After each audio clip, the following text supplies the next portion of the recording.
नमस्कार, मैं हूं आशीष चित्रांशी और आप देख रहे हैं द न्यूज लॉन्च। कल शाम से टंका बजना शुरू हो चुका है। 56 इंच वाले साहेब विश्व में जब वो चलते हैं तो विश्व हिलता है। जब नरेंद्र चलता है तो विश्व हिलता है।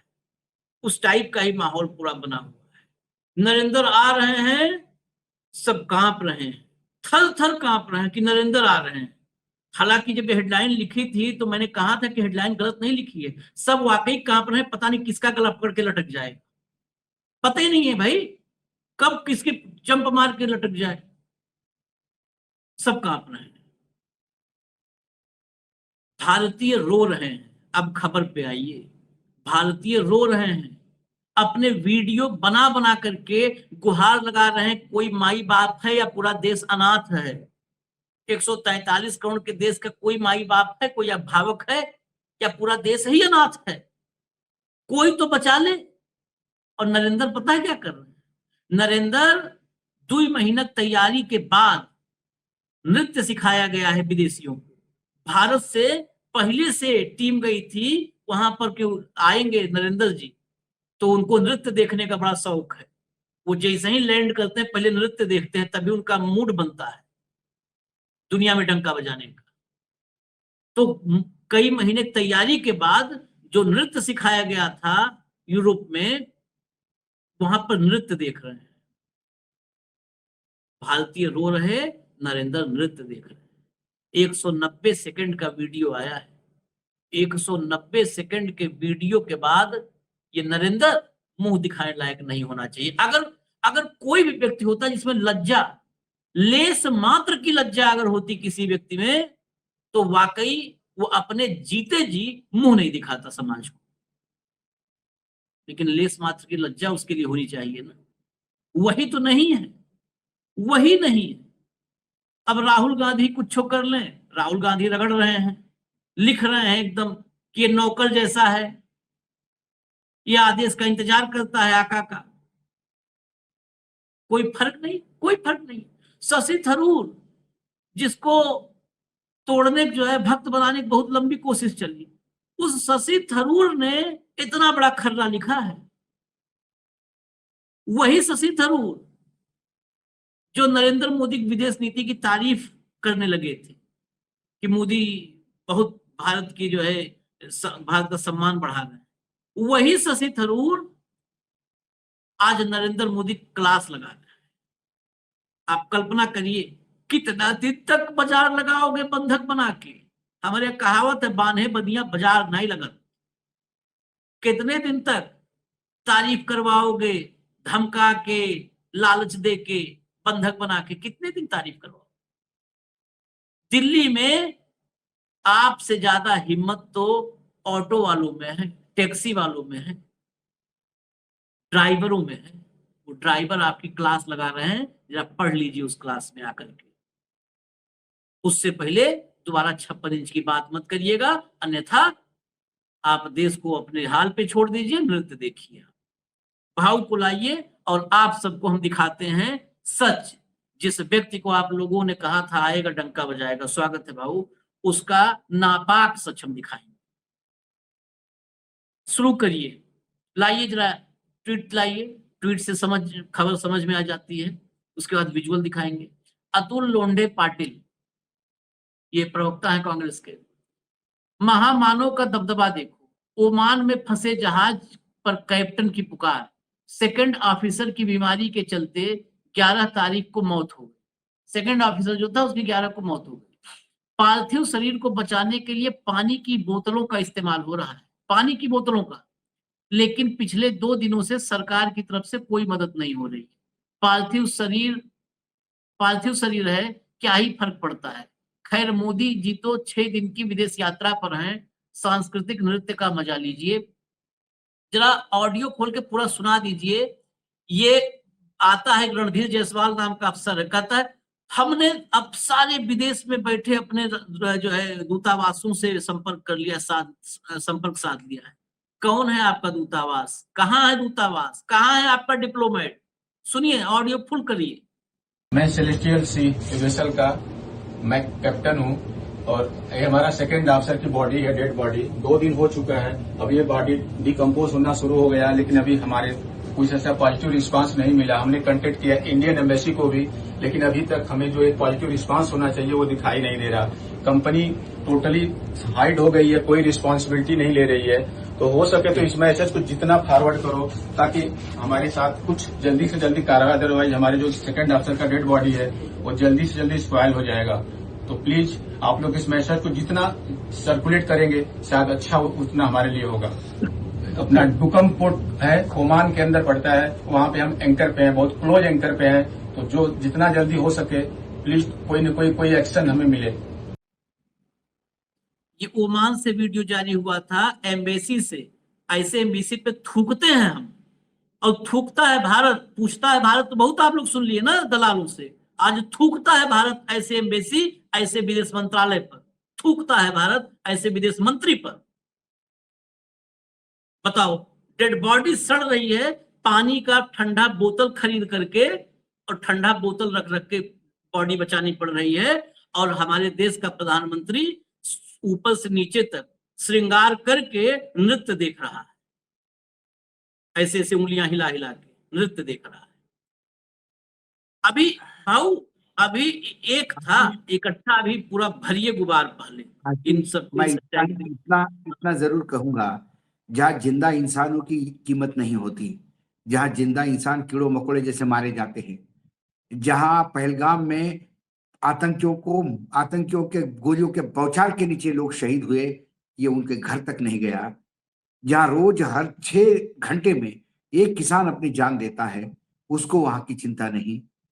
यहाँ उसकी अपेक्षा ठीक है, वो तो भारत को भारत मान रहा है, वो तो गोदी मीडिया देख रहा होगा, तो उसको लगता है मेरा भारत विकसित है, मेरा भारत महान है। प्रधानमंत्री का 143 करोड़ देशवासी उनका परिवार है, लेकिन आज परिवार में मृत्यु हुई है, डेड बॉडी पड़ी हुई है, और ये नृत्य देखने जा रहे हैं। मानवीय चेहरा है नहीं सरकार को आशीष, मानवीय चेहरा है नहीं। चेहरे से लालच टपकता है,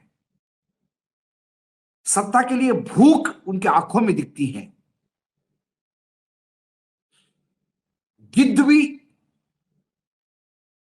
जानवर को पूरे मरने देते हैं, फिर उसका मांस खाते हैं। क्या बताएं, बहुत दुख होता है। उस परिवार पे क्या गुजरी होगी कि जो बच्चा तो नहीं पाए, डेड बॉडी भी नसीब नहीं हो रही, और देशवासियों को गुहार कर लगा रहे हैं। इसका मतलब ये सरकार शून्य हो गई है। ये दुर्दांत सरकार है, दुर्दांत, इसके लिए यही शब्द इस्तेमाल, दुर्दांत सरकार है। ये देखिए, अभी ये एक देखा अभी ना, अभी अब जो जिंदा है, ये तो जो नहीं है उसकी स्थिति है, जो जिंदा है। अगला ट्वीट लाइए, ट्वीट पहले देख लीजिए फिर। ओमान और ईरान में काम कर रहे भारतीय नाविक डरे हुए हैं, इस तरह की वीडियो बनाकर अपना दर्द बयां कर रहे हैं, लेकिन इनकी कोई सुन नहीं रहा है। वीडियो चला दीजिए, सुनाइए।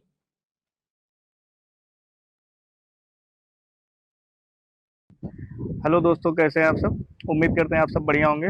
तो दोस्तों, हम लोग आज जो वीडियो बना रहे हैं इसके अकॉर्डिंग, जो इस समय सीफेयरर्स के ऊपर इतने सारे अटैक हो रहे हैं, इतनी सारी प्रॉब्लम्स क्रिएट की जा रही हैं, तो उसी के बारे में हम लोग कुछ टॉपिक पर बात करने के लिए हैं आप लोगों से। तो अभी हमारे भाई आपसे बता रहे हैं क्या है, कैसे सारी प्रॉब्लम्स, बताओ भाई। अभी क्या है, हम लोग ईरान में ही है, माहौल इतना खराब है, सिर्फ इंडियन शिपों पे अटैक हो रहा है। क्यों भाई? आप एक दूसरे का लड़ाई हमको बीच में क्यों ला रहे हो? हम कोई मिलिट्री आर्मी थोड़ी ना है कि हमको ट्रेनिंग मिला लड़ने के लिए। हम सीफेरर हैं यार, देश की इकोनॉमी बढ़ा रहे, बिजनेस को बिजनेस बढ़ावा दे रहे, ऑयल ला रहे, तो हमारे ऊपर अटैक क्यों कर रहे हो आप लोग? क्या गलती है हमारा भाई? हम मिलिट्री नहीं, हम सीफेरर हैं, कॉन्ट्रैक्ट बेस पे जहाज पे आते हैं काम करने के लिए, और तुम हमको टारगेट कर रहे हो, मार रहे हो। क्या हम लोगों की क्या गलती है? इंडियन सीफेरर 13 लाख है, और अटैक अभी कंटिन्यू हो रहा है। अभी कल एक शिप पे अटैक हुआ, उस शिप पे मैंने काम किया था भाई, मैंने कैप्टन साहब से बात किया, बोला उन्होंने वार्निंग दिया और डायरेक्ट मिसाइल डाल दिया ओमान में। तो उनकी क्या गलती थी और वो सीफेरर की क्या गलती थी? हम लोग को क्यों बीच में घसीट रहे हो भाई? वीडियो वायरल करो भाई, क्योंकि ये पहुंचना चाहिए, सब सीफेरर लोग ये वीडियो वायरल करो, ताकि लास्ट में इतना बोलना चाहेंगे, हम 13 लाख सीफेयरर्स हैं, हमें किसी की जरूरत नहीं है, हम सिर्फ एक दूसरे की आवाज उठा सकते हैं, उसके लिए हम लोग पर्याप्त हैं, काफी हैं, ठीक है ना। सो लास्ट में सिर्फ सवाल इतना है कि सिर्फ इंडियन सीफेयरर्स क्यों, सिर्फ और सिर्फ इंडियन सीफेयरर्स नहीं, कोई और क्यों नहीं, सिर्फ और सिर्फ इंडियन सीफेयरर्स को क्यों अटैक किया जा रहा है, क्यों टारगेट किया जा रहा है। अभी आप लोग सोचिएगा और हमारे वीडियो को लाइक कमेंट एंड शेयर करिएगा ज्यादा से ज्यादा। नामर्द और नपुंसक सरकार है ये, नामर्द है, सिर्फ ऊंची आवाज में बात करते हैं, सिर्फ भाषणों में बताते हैं। इस्तीफा देना चाहिए रक्षा मंत्री ने, विदेश मंत्री को जूते मार के निकाल देना चाहिए। यदि हमारे भारतीय गुहार लगा रहे हैं और वो कह रहा है कि क्यों भारतीयों को ही मारा जा रहा है। अमेरिका के विदेश मंत्री कहते हैं कि आप हमारी बात सुन लीजिए, हमारी औकात में रही है भारत।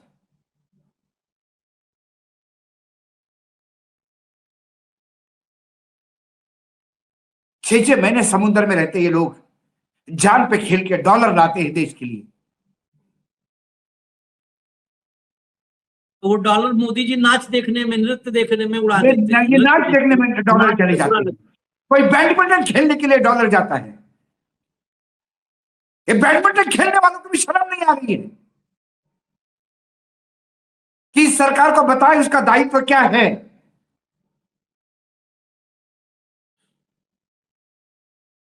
जवाहरलाल नेहरू को गाली देना दायित्व नहीं है आपका। आपकी जिम्मेदारी सिर्फ कांग्रेस को कोसना नहीं है। आपका काम सिर्फ सरकारों को बचाने के लिए तोड़फोड़ करना नहीं है। संवैधानिक संस्था पे कंट्रोल करना नहीं है। अरे आपका काम देशवासियों की रक्षा करना है। थू है आप लोगों पे यदि आप रक्षा भी नहीं कर पाते।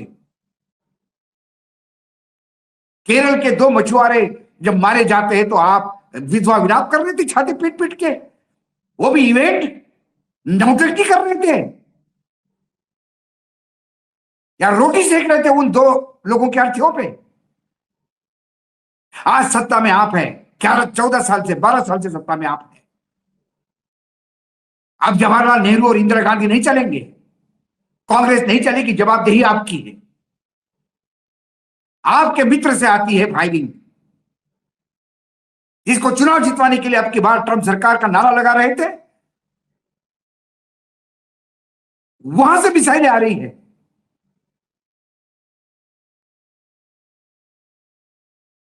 फंसे हुए लोग गुहार लगा रहे हैं, देशवासियों से गुहार लगा रहे हैं। डूब मरना चाहिए शर्म से। शर्म तो आपको है ही नहीं, निर्लज्जता की चादर ओढ़े सत्ता में बैठे हैं।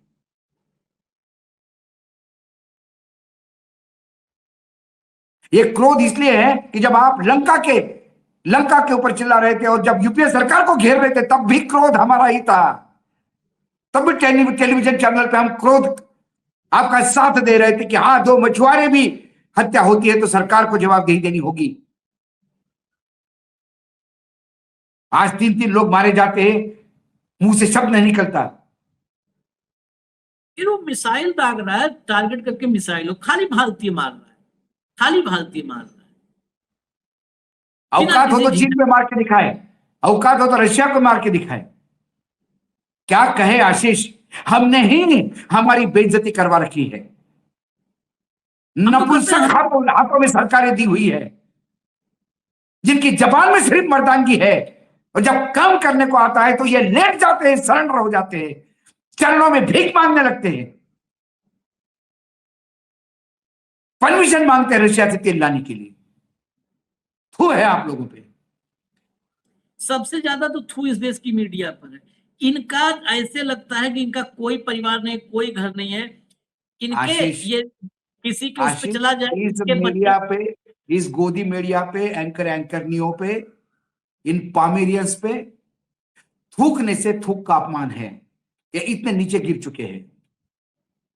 कल वो श्रीवास्तव तो फिर दूरदर्शन से कहेगा कि ये जो बोल रहा था ये पाकिस्तानी है। जिसकी डेड बॉडी रखी जा रही है पानी में ठंडे बोतल में, बोलेगा वो तो पाकिस्तानी है, अर्बन नक्सल है, सरकार को बदनाम कर रहा है। क्योंकि इनके खानदान में कभी कोई इतिहास नहीं ना लड़ने का। ये क्या जाने शहादत। ये क्या जाने होना किसी का। ये तो घर में अपने प्रधानमंत्री शादी में आए उसी को काट रहा है, उसी फसल को। क्या ऐसा मतलब कोई इनमें वही नहीं है, मानवीय वही नहीं रह गया, मूल्य ही, ये सब आदमखोर भेड़िए बन चुके हैं। मतलब एक आदमी का क्या फिर अभद्र शब्द हो जाएगा, ये सब कैसे, मतलब जो कहते हैं चरण चाट, ये चरण चाट नहीं और कुछ है, उससे आगे ये सब नहीं आके जब इनके बारे में बोलना भी अपना अपमान हो जाता है। ये क्रोध है। इतने पर इनको ये वीडियो नहीं दिखाएंगे सर, ये वीडियो नहीं दिखाएंगे। जिस देश में अपनी जान बचाने के लिए कहना पड़े, अब लाश बचाने के लिए कहना पड़े कि देशवासियों वीडियो वायरल करो, तो हो सकता है सरकार सुने, जब वीडियो वायरल होगा तो हो सकता है कुछ असर हो जाए। जिस देश में ये हो, बहरी गूंगी सरकार है ये, इन्हें सिर्फ आत्ममुग्धता सुनाई देती है। ये बोलते हैं तो अपने मन की बात बोलते हैं, जन की बात सुनने के लिए और बोलने के लिए इनके पास जवाब नहीं है। ये देखते भी है तो सिर्फ अडानी और अंबानी का चढ़ता हुआ ग्राफ देखते हैं। इनको गिरता हुआ रुपया नहीं दिखता, स्टॉक मार्केट में रक्तरंजित स्टॉक मार्केट नहीं दिखता, इसमें मरता हुआ किसान नहीं दिखता, इसमें बेरोजगार लाठी खाता हुआ नहीं दिखता, यहां इस देश के बच्चे भविष्य के लिए अपने लड़ रहे रास्तों पे आ रहे, वो नहीं दिखाई देते। देखिए जरा, खाली एक मिनट नृत्य देख लीजिए, नृत्य देख लीजिए, दिखा दो भैया। देने ने ये देखो, ये भरतनाट्यम नरेंद्र पर आधारित एक सामूहिक प्रस्तुति दी है।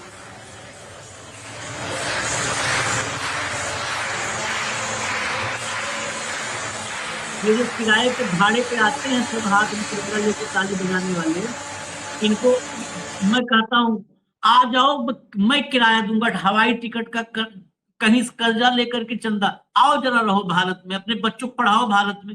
विदेशों में फ्रांस जर्मनी में रह रहे हो और जो है किराए पे वहां भाड़े के टट्टू बन के ताली बजा रहे हो, बेशर्मो। ये जितने एनआरआई हैं इनको भी मुझे अब बड़ा क्षोभ होता है। क्या करे आशीष, हमारे पास भी कितने एनआरआई हमारा कार्यक्रम देखते हैं, पगड़ी उनके बांध पास करके आकर के इंफॉर्मेशन बांट नहीं रहा है। पहुंचती। वो तो इनको सुनते हैं कि देश में सब अच्छा चल रहा है। सब पता होता है जिसको इंफॉर्मेशन, अब तो आप ही कहते हैं ना, अब इंफॉर्मेशन के दौर में कुछ भी छुप नहीं सकता है। अगर उसको इंफॉर्मेशन, किसको इंफॉर्मेशन पसंद है और किसको मिस इंफॉर्मेशन, ये डिपेंड करता है। पता नहीं जो ये मिस कौन है इंफॉर्मेशन वाले, आशीष जी, ये भीड़ इकट्ठा करी, ये बाला तंत्र है। पहले भीड़ इकट्ठा करने के लिए लोग जाते हैं, भीड़ की व्यवस्था करते हैं, जयकारा लगाने की व्यवस्था करते हैं। क्या विदेश में बैठे हुए भारतीय बताते नहीं हमें कि प्रधानमंत्री आने के पहले कैसे जुगाड़ करते हैं यहां से? मैं इसी की सच्चाई दिखा देता हूं 1 मिनट में। आवेश का ट्वीट लाइए, आवेश तिवारी का, पुराने आदमी है आवेश। देखिए, आपको लग रहा होगा कि फ्रांस में रहने वाले भारतीय पीएम मोदी का भव्य स्वागत कर रहे हैं। दरअसल यह जानकारी फिर से ले लीजिए, इस यात्रा की तैयारी 2 महीने से हो रही है। देश से 13 तारीख को, देश से 13 तारीख को शिक्षा विभाग के 200 अधिकारी बहुतों को लेकर फ्रांस के शहर नीस पहुंचे हैं। इन सबकी तैयारी के लिए भी एक दौरा हुआ था, कथित रोड शो हुआ था। शिक्षा मंत्रालय ने इस दौरे का नाम दिया है इंडिया इनोवेट्स। देखिए इनोवेशन, यही अभी जो देखा आपने, इंडिया इनोवेट्स, इनोवेशन देख लीजिए। हाँ, ये कितना दोस्तों को पैसा, कहते हैं कि विदेशी यात्रा मत करो, और अपने आवा भगत के लिए ये पहले 200 लोगों को भेजते हैं। जाओ वहां पे एक नाकारा व्यक्ति आ रहा है, उसके लिए ताली बजाने वाले इकट्ठा करो। एक नाकारा निकम्मा आ रहा है, उसके लिए ताली बजाने वाले की व्यवस्था करो, जाओ करो व्यवस्था। इसके लिए भेजा जाता है, टीम जाती है, जाओ करो व्यवस्था। राहुल गांधी का ट्वीट लाइए, राहुल का ट्वीट लाइए, फुल कर दो इसको भैया, फुल कर दो। अमेरिकी हमलों में 3 भारतीयों की हत्या के चंद दिन बाद न अफसोस न माफी, उल्टा अमेरिका ने आदेश देना जारी रखा है। उनके शब्द पढ़िए, अमेरिकी सेना के आदेश तुरंत माने, कोई उल्लंघन बर्दाश्त नहीं किया जाएगा। एक आजाद देश इस तरह की भाषा कभी नहीं सुनेगा, लेकिन हमारे कंप्रोमाइज्ड पीएम चुप, एक आज्ञाकारी नौकर की तरह सुनते हैं और आदेश मान लेते हैं। कंप्रोमाइज्ड पीएम देश के सम्मान की रक्षा नहीं करेगा, क्योंकि जो देश का अपमान करते हैं वो उन्हीं के बस में है, उन्हीं के बस में, उन्हीं के वश को कह लो चाहे बस कह लो, बस में भी उन्हीं को बैठा है। ये ट्वीट आया कब, क्यों? मार्को रूबियो वाला जो ऑफिशियल स्टेटमेंट जारी हुआ है, जरा वो लाइए स्क्रीन पर, इसलिए आया। उसको भी फुल करिएगा, इसको भी फुल करिए ताकि पढ़ा जा पाए। नीचे लाइए, ये Marco Rubio call with Indian external affairs minister Jaishankar, और इसको जो है अमेरिका की तरफ से आधिकारिक रूप से जारी किया गया कि क्या जो है बातचीत हुई, वो बातचीत आधिकारिक रूप से। इसमें देखिए क्या लिखा है फोटो में नीचे, हाँ ये देखिए नीचे लिखा है, the below is attributable to principal duty spokesperson Tommy Pigott. Secretary of State Marco Rubio spoke yesterday with Indian External Affairs Minister Subramanyam Jaishankar. विदेश मंत्री, अमेरिका के विदेश मंत्री मार्को रूबियो साहब ने कल, बीते हुए कल, भारत के विदेश मंत्री जयशंकर से बात की। The two officials discussed recent events in the Strait of Hormuz. ये इवेंट बता रहा है, रिसेंट इवेंट्स हैपनिंग, दुर्घटना कुछ नहीं, ट्रेजेडी कुछ नहीं, इवेंट। तो इन दोनों ने स्ट्रेट ऑफ होर्मुज में जो अभी हालिया इवेंट हुआ, घटनाएं हुई, उस पर चर्चा की। The secretary stressed that all commercial vessels should immediately comply with order from US forces as they seek to uphold peace and security in strait. Marco Rubio क्या बोला कि अगर पीस, शांति और सुरक्षा चाहिए स्टेट ऑफ होर्मुज में, तो सभी वाणिज्यिक जहाजों को अमेरिका के आदेश, अमेरिकी फोर्सेज के आदेश तत्काल मानने चाहिए, तत्काल सुनने चाहिए, तत्काल उनकी पालना करनी चाहिए, तत्काल। नहीं तो मतलब ये नहीं कहा कि 3 मर गए, 3 की हमने हत्या कर दी तो सॉरी आगे ध्यान रखेंगे। उसने बाद में भी कहा कि तत्काल उनकी पालना करो, नहीं तो और मारेंगे। अब वो और मारेंगे नहीं लिखा है। अगर जब आदमी ये कह रहा है कि किसी से कि भैया फलाने तुमने मार दिया, ठीक बात नहीं है, तो कह रहा है अगर हमारी बात तत्काल आज के बाद ध्यान रखना, सुनना, मतलब आज के बाद नहीं सुनोगे तो और मारेंगे हम। ये कहा है फोन पर उसने। He underscored that violations of the US blockade and the illicit transport of Iranian oil will not be tolerated. उन्होंने अंडरस्कोर मतलब बहुत जोर दिया इस पर कि यूएस ब्लॉकेड का, यूएस की नाकेबंदी का उल्लंघन कतई, और ईरान के तेल का जो है ट्रांसपोर्टेशन, ये कतई बर्दाश्त नहीं किया जाएगा। उसी ईरान का तेल चीन रोज ले जा रहा है, और इन अमेरिकियों की इतनी औकात नहीं है कि उस पर एक पटाखा, दिवाली पटाखा फोड़ दे। पटाखा फोड़ देंगे, जिनके गाल पे वो पटाखा फोड़ेंगे सब, इनके ये रूबियो के गाल पे पटाखा फोड़ देंगे चाइनीज। तो वो किसी को नहीं मार पा रहे हैं। तो अमेरिकी नाकेबंदी को सफल बनाने के लिए सिर्फ एक ही देश है, वही जो है अमेरिकी नाकेबंदी सफल बनाएगा, भारत। भारत अगर नहीं मानेगा, और एक बात और मैं यही कर दूं, हमारे देश में सर्बानंद सोनोवाल जैसा मंत्री और जो भी हैं, ये बार बार एक बात को रेखांकित कर रहे हैं कि वो कौन सा फ्लैग था जो है जहाज, पलाऊ फ्लैग, पलाऊ। इसको वो अपने ट्वीट में हाईलाइट कर रहे हैं कि पलाऊ फ्लैग शिप पर अटैक हुआ और 3 भारतीय मारे गए। ये पलाऊ फ्लैग शिप का मतलब क्या होता है? मैं बता रहा हूँ क्या होता है। पलाऊ की आबादी पता है भाव कितनी है? नहीं, 17.5। मैं और दर्शकों को समझा दूं, ये मैं कई पहले भी एक बार पनामा पे स्टोरी करते हुए हमने कहा था कि पनामा में रजिस्ट्रेशन ऑफ शिप सबसे सस्ता है, तो मैक्सिमम पनामा में रजिस्टर्ड होते हैं। उदाहरण के तौर पे हरियाणा में रोड टैक्स कम है, तो कई दिल्ली की गाड़ियां हरियाणा में खरीदी जाती है, क्योंकि उसमें 20,000 रुपए का फायदा होता है। तो दिल्ली में कई हरियाणा की नंबर प्लेट की गाड़ी घूमती है। इसका मतलब क्या है? वो आदमी तो दिल्ली में रह रहा है, गाड़ी हरियाणा की है। या उत्तर प्रदेश या पंजाब के नंबर प्लेट की गाड़ी कितनी दिल्ली में घूम रही है, तो वो गाड़ी भारतीय नहीं है। दिल्ली में यदि उस गाड़ी का एक्सीडेंट हो गया तो क्या कहेंगे? अरे वो तो पंजाब की गाड़ी थी, दिल्ली की थोड़ी थी जो एक्सीडेंट हो गया तो बोल रहे हो। फ्लैग उसको कहते हैं, रजिस्ट्रेशन वहां का है, लेकिन वो उस पे क्रू कौन सा है? इंडियन क्रू है। डेस्टिनेशन क्या था? कहां से कहां आ रहा था? इंडिया आ रहा था। क्रू की बात हो रही थी।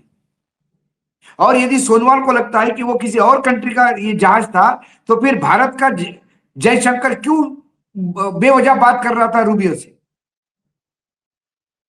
तो ऐसे मूर्ख आदमी को निकाल दो। पहले आपस में बैठ के तय कर लो कि आपको बोलना क्या है। पहले आपस में बैठ के तय कर दो। ये क्या भारत की राजनीति है क्या? जब तक आपके पार्टी में आदमी है वो इंसान है, जैसे दूसरे अपोजिट पार्टी में जाता है तो वो राष्ट्रद्रोही, चाइनीज, पाकिस्तानी हो जाता है। इंटरनेशनल को भी अपने बाप की बपोती समझ रखे हो राजनीति की।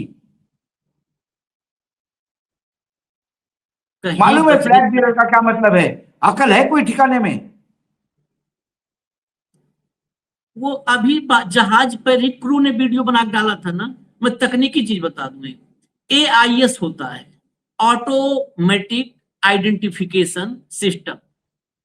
पूरी दुनिया में ऑटोमेटिक आइडेंटिफिकेशन सिस्टम से एक सिंगल क्लिक पर किसी भी जहाज पर उस जहाज का कैप्टन कौन है, कौन सा फ्लैग जहाज है, कौन सारा कैप्टन है, कौन डिटेल क्रू है, पूरा आशीष ऐसे। जी, वो जहाज सी वर्दी कब हुआ, यदि बहुत ज्यादा उसकी लाइफ हो गई तो उसको परमिशन कैसी मिली, उसको फिर से उसका री लाइसेंसिंग कैसा हुआ, जहाज की लेंथ कितनी है, जहाज की ब्रेड्थ कितनी है, ये सब होता है जहाज का। ये नहीं है तो इनको पूछिए। ये जो शिपिंग मिनिस्टर है इसको पता होना चाहिए, मिनिस्ट्री ऑफ शिपिंग में रोज 10:30 बजे एक मीटिंग होती है, और मिनिस्ट्री ऑफ शिपिंग बाकायदा बताती है कि ये शिप आ रहा है इतने बजे से आ रहा है, इस शिप की लेंथ इतनी है, ब्रेड्थ कितनी है, इसको किसको माल उठाना है, इसका यानी किसको माल लादना है इसमें। और शिप ब्रेकिंग जो इसमें ब्रोकर एजेंसीज होती है वो वहां पे बाकायदा काम करती है। कैसे होते हैं? आप बोलते हो ना शिप का, इनका होगा कि ऐसा होगा युद्ध स्थिति में, ऐसा ही एक अराजकता की स्थिति कहीं मची हुई थी आशीष, मैं देश का नाम अभी भूल गया। ग्रेट ईस्टर्न शिपिंग का एक शिप फंस गया था। स्वर्गीय नरसिंह राव तब विदेश मंत्री थे। ग्रेट ईस्टर्न कंपनी के बहुत सीनियर ऑफिसर अजीत खोत दिल्ली में पोस्टेड थे। क्योंकि वो मराठी थे, उनके ससुर बहुत बड़े साहित्यिक थे, मराठी साहित्यिक, तो नरसिंह राव जी जानते थे परिवार को, तो वो सीधा नरसिंह राव के पास गए और उन्होंने कहा कि हमारी कंपनी का एक शिप फंसा हुआ है, स्थिति अराजकता की है वहां पे। नरसिंह राव ने सुबह 10 बजे फोन किया एम्बेसी को और उसके कहा कि एक घंटे के अंदर शिप वहां से निकलनी चाहिए, और 1 घंटे के अंदर शिप वहां से सेल चुकी होती थी विद एस्कॉर्ट। वो सब कमजोर नेता थे ना भाऊ, 56 इंची छाती नहीं थी तो जहाज निकाल देते थे। यहाँ जहाज फंसा रहे, लोग मलते रहे, 56 इंची छाती है, नृत्य देख रहा है, नाचो। वो भारतनाट्यम देख रहे हैं, मतलब उसको ये भी नहीं जो देख रहा है वो भारतनाट्यम है, कथकली है कि कथक है, ये भी बताना पड़ता है। कैमरा पता होता है बस, और कुछ नहीं पता होता सामने, बस, उतना देर सज धज के और कैमरा सामने पता खड़े हैं। होता है। हमको तो बिल्कुल मुगले आजम याद आ रहा था। कैमरा। शशि थरूर, आज आज शशि थरूर को ज्ञान आया, बड़ी अच्छी बात है। नहीं, बीच में इनको भी लग रहा था कि नहीं नहीं मोदी जी पता नहीं क्या हो जाता है इन लोगों को, इसीलिए राजनेताओं पे और भरोसा उठता जा रहा है। लाइए ट्वीट लाइए थरूर का।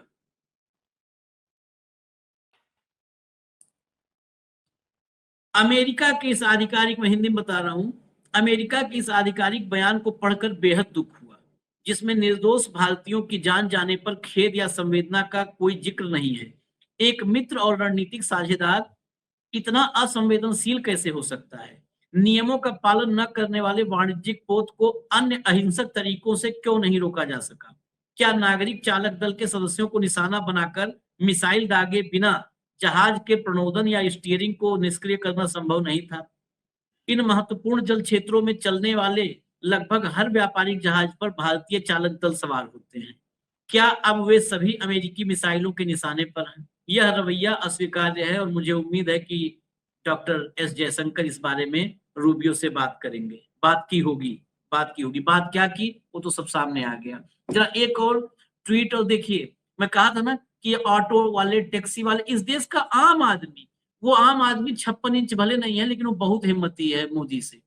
देश का गुस्सा समझिए, दिल्ली में 3 व्हीलर पर लगे अमेरिकी राष्ट्रपति ट्रंप के बैनर फाड़े जा रहे हैं। ये बैनर यूएस एंड इंडिया ने अमेरिकी स्वतंत्रता के 250 साल के जश्न के मौके पर ऑटो वालों को पैसे देकर लगवाए थे। ओमान की खाड़ी में जहाज पर अमेरिकी हमले में 3 भारतीयों के मारे जाने के बाद अब वे फाड़े जा रहे हैं। वीडियो दिखाइएगा ऑडियो के साथ पूरा।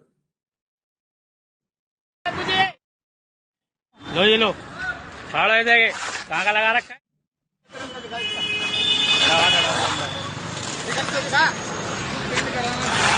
फाड़ो ऐसे पूरा फाड़ दो। ऊपर वाला रहने दो, ऊपर वाला रहने दो। 200-400 रुपए चाहिए, वो भी दे देते हैं तुझे। ये भाई अमेरिका का कोई भी ऑटो पे वो मत लगाओ जो ये प्रचार करवा रहा है। हमारे वहाँ पे मारे जा रहे हैं, हमारे भारतीयों को मारा जा रहा है। हिंदुस्तान जिंदाबाद, हिंदुस्तान जिंदाबाद। पैसे ले लो तब, कोई बात नहीं। जो हमारा तिरंगा फाड़ेगा, हमारे देश का तिरंगा फाड़ा है। देखा आपने, मोदी जी को इनसे सीख लेना चाहिए। अरे ये ऑटो वाले इनको अभी मीडिया अर्बन नक्सल घोषित कर देगा। अमेरिका के इशारों पे नाचने वालों से अपेक्षाएं नहीं की जा सकती। जो नृत्य देख रहे हैं वो अमेरिका के व्हाइट हाउस में खुद जाके नृत्य करते हैं। छोड़ दीजिए इसको। देश की अस्मिता इतनी बुरी तरह से कभी किसी ने गिरवी नहीं रखी थी किसी के पैरों में। बहुत शहादत के बाद देश को आजादी मिली है। अटल जी का मुझे भाषण याद आता है। जब अटल जी पहली बार प्रधानमंत्री बने तो अटल जी ने कहा कि मुझे जब प्रधानमंत्री बने तो मुझे ये बोला गया कि कहिए आप कि अभी तक देश में कुछ नहीं हुआ। उसने कहा मैं ऐसा कभी नहीं कहूंगा, क्योंकि आजादी के बाद यदि देश आज तक यहां आया है तो इसमें विभिन्न नेताओं का तो योगदान रहा ही है, लेकिन इसमें हर एक मजदूर का योगदान रहा, इसमें हर एक किसान का योगदान रहा, हर व्यक्ति का योगदान रहा जो इस भारत भूमि पे पैदा हुआ है। मैं इन सभी के योगदान को कैसा नकार सकता हूं। मुझे तो वो भारत विरासत में मिला जो मुझे आगे लेके जाना है। एक वो अटल जी थे, और आज किसी ने कुछ नहीं किया, बस हम ही कर रहे हैं। क्या कर रहे हैं? भारत बेच रहे हैं। क्या कर रहे हैं? पूरा नाश कर रहे हैं, सर्वनाश कर रहे हैं। ना देश के अंदर ना देश के बाहर, कहीं भी आपने सर उठा के चलने लायक भारतीयों को नहीं रखा। इजाजत दीजिए, हम आते हैं अभी फिर अगली खबर के साथ। धन्यवाद बाबू, बहुत बहुत धन्यवाद। नमस्कार।